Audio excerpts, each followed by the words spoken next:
So, now what? I don't know, but I'm lost and hungry.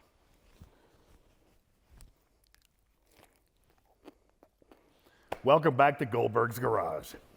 Today, at over 700 horsepower, sporting an LS7, personally massaged by Hendick Motorsports, we have the longest yard 1970 Pontiac Trans Am.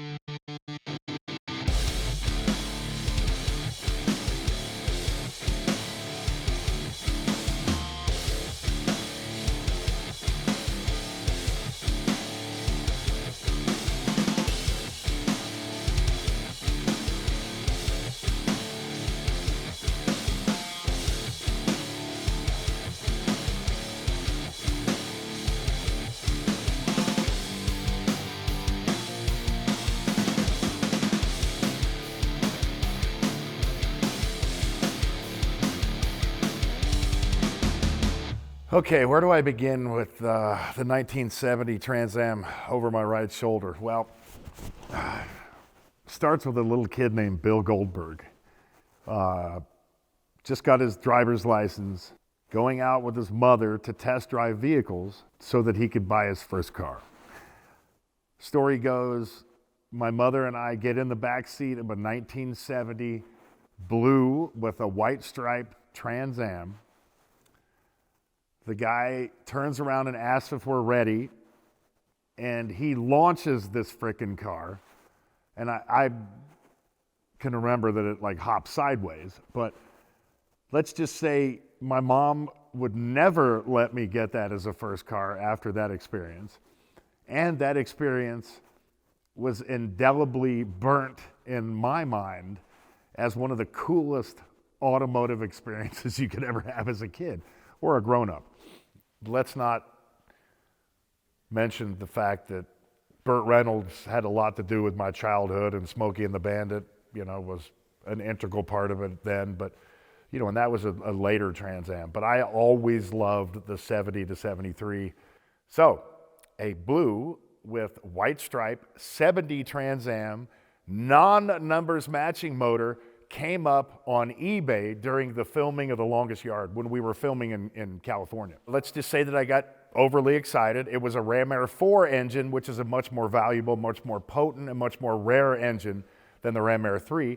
That came with a Ram Air 3 car, so it wasn't numbers matching. I had the ability to do whatever I wanted to with it.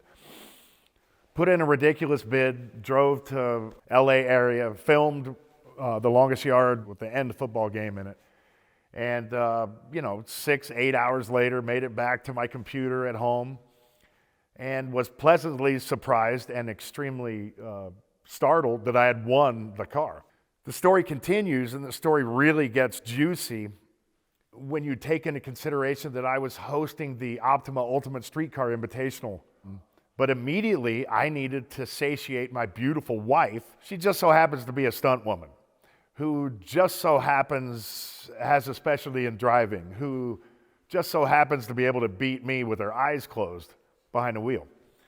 Okay, so the story of this car's build is extremely long, and it zigzags over like a couple different area codes. There were no molds out there for a Generation 2 Firebird to make it carbon fiber.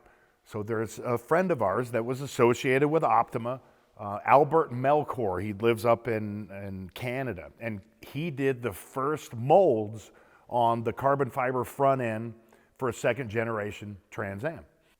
It had gone from shop to shop to shop to shop. So it's in Albuquerque, then it goes to Hendick Motorsports. Hendick Motorsports wouldn't donate the engine unless they installed it, which I'm never going to complain about. That's an unbelievable honor and a privilege.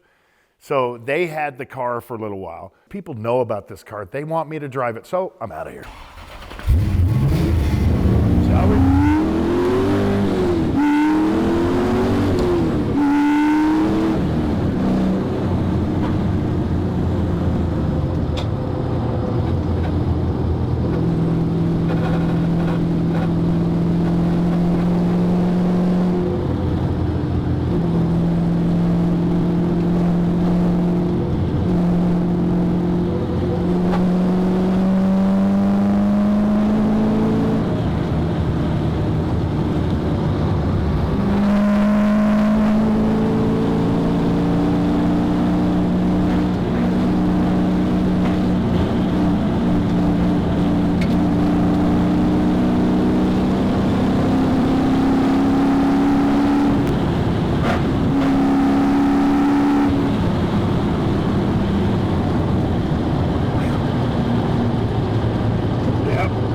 by the seat of your pants.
Well, I'm not going to say it doesn't need to be changed a little bit, but damn, was that fun.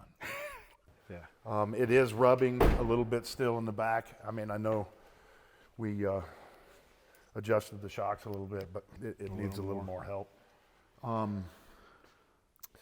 Brakes need some updating.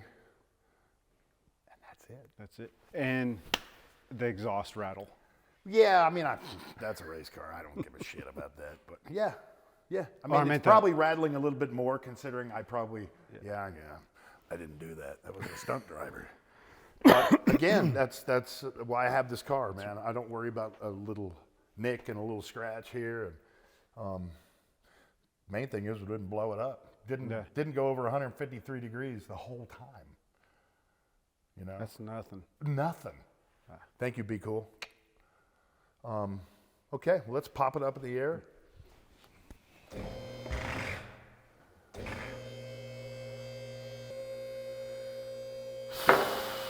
It has been a long time since I've seen the underside of this car.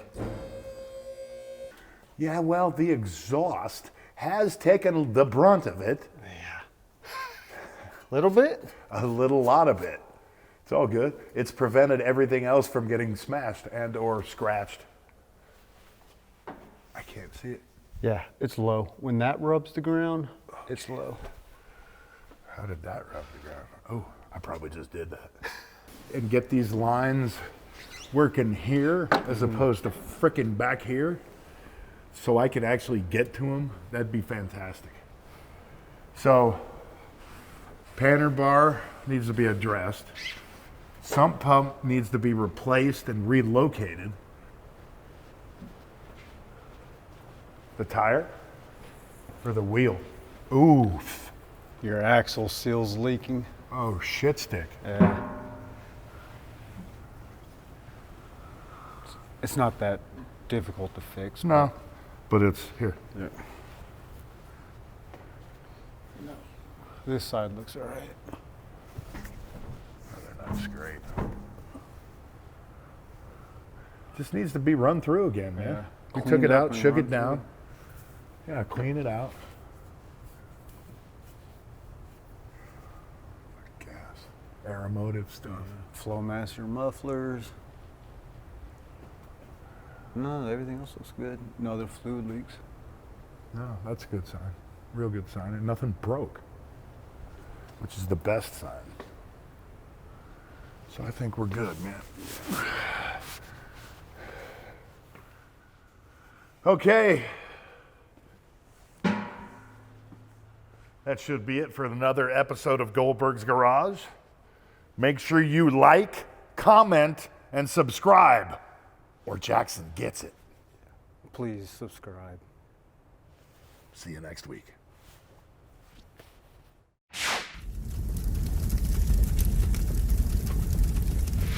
Okay, it's time for a shameless plug. All the food we eat here at Goldberg's Garage is graciously provided by our local veteran-owned restaurant called Compadres Hill Country Cocina, or just called Compadres.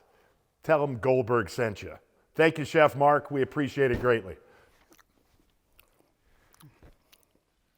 Guess I'm all alone. More food. Nothing else to do. Wonder if Bill's got any of that soup left.